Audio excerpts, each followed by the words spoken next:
এই জন্য আমার আল্লাহ রাব্বুল আলামিন সুন্দর করে যে আল্লাহ বললেন এ বান্দা চিন্তা করে দেখেন আল্লাহ বলে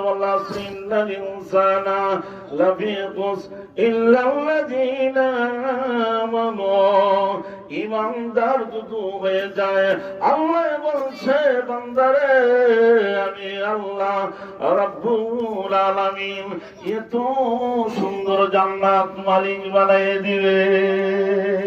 মানুষের ঈমান আমল যদি ভালো থাকে আল্লাহ পাকে জান্নাত দিবে, আর যদি ঈমান আমল যদি ভালো না থাকে জাহান্নামের আগুনে লাকড়ি হয়ে যাবে বান্দা। এই জাহান্নাম ভাই আল্লাহ রাব্বুল আলামিন বলছে বান্দারে বান্দা আমার মন চায় না তোকে জাহান্নামের আগুনে জ্বালাইবার জন্য, আমার আল্লাহ রাব্বুল আলামিন মন চায় না, আমার মন চায় বান্দা যখন ঈমান আনছে। এই জন্য ভাইয়েরা আমার উমর রাদিয়াল্লাহু তাআলা একজন দামি সাহাবী, নবী উমর রাদিয়াল্লাহু তাআলা ডাকতে বললেন ওগো আল্লাহর নবী চিন্তা করি না গো আল্লাহর নবী, মানুষেরা এই জন্য ঈমানের পাওয়ার আল্লাহ রাব্বুল আলামিন দিয়েছে না, কি বলে আর না ফরমান যাক জাহান্নামের আগুনে লাকড়ি হয়ে যাক। আল্লাহ আমার কবরে আল্লাহ কি জন্য জাহান্নাম দিলাই কারণ রাখি আল্লাহ বলছে রে বান্দা চিন্তা করে দেখ তোমার ঈমান আমল ভালো না, এই জন্য আমি আল্লাহ রাব্বুল আলামিন জাহান্নাম রেখে দিয়েছি।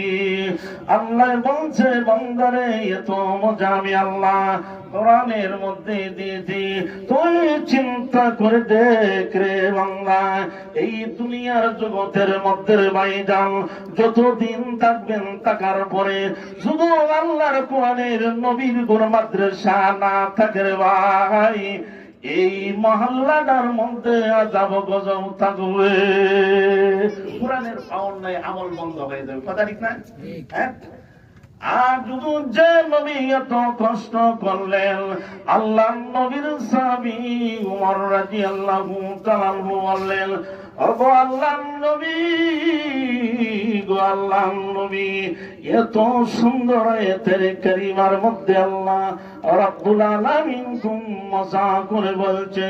এই জন্য ভাইয়েরা আমার এই যখন আয়াতের কারিমার মধ্যে যদি আমল করে আল্লাহ রাব্বুল আলামিন অবশ্য মাফ করে দিবে।